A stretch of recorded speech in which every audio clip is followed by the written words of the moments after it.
Welcome everybody, I'm John McClellan, and this is the Poor Choice video series where I drink the worst liquor in the world every week. I want to ask you, before we get started today, have you ever had real moonshine? If you have, you answered right away because you never forget it. You know why? It's not just the taste or the burn, it's the whole covert operation involved in getting to that magical, illegal jar. Anybody can swipe a credit card at a liquor store. Moonshine is a journey. You're somewhere down south and you got to drive 15 minutes to a check cashing place because it has the only working payphone for miles. Then you meet a guy in a dimly lit parking lot pretending to jumpstart his car while you complete the transaction. And since moonshine is against multiple local, state, and federal laws, before you drink it, you look around like your uncle does before he tells a racist joke. That first sip of moonshine. You know that moment right before you sneeze? That one. Your eyes are closed. You got one hand in front of you. Your other hand is on your face. And you're not aware of anything more than 3 inches from your head. That's moonshine. You're not thinking. You're just reacting. Let's face it. If you were thinking properly, you probably wouldn't be in this situation. You don't drink moonshine for the taste, you drink it for the burn, because the burn is where the flavor is. If you taste anything after drinking moonshine, you've been flim-flammed, because you're not drinking moonshine. You're drinking what we are drinking here on Poor Choice today. Retail moonshine.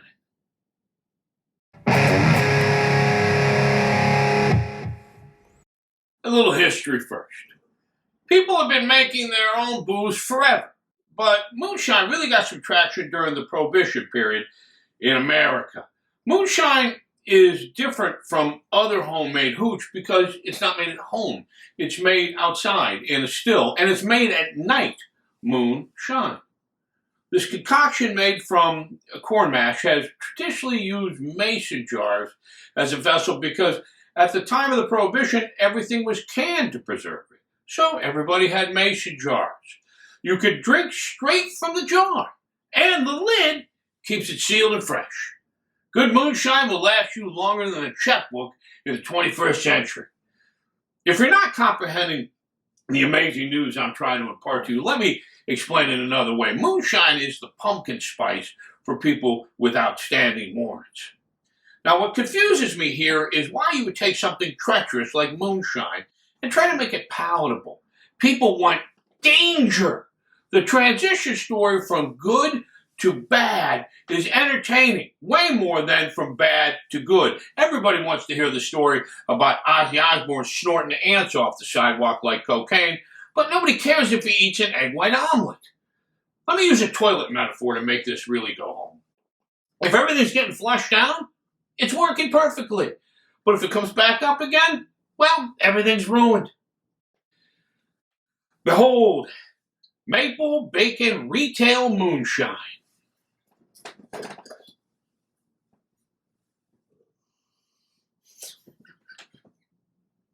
God. Oh, the smell. I think this is what they wave under your nose if you pass out from eating too much kale.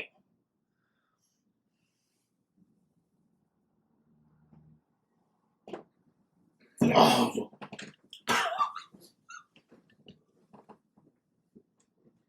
I think that went down the wrong way through my mouth. Oh, I can see why they chose the mason jar. It's big and wide enough to marinate a squirrel in there. This is a historic achievement. It's the first time bacon has been added to something and made it worse.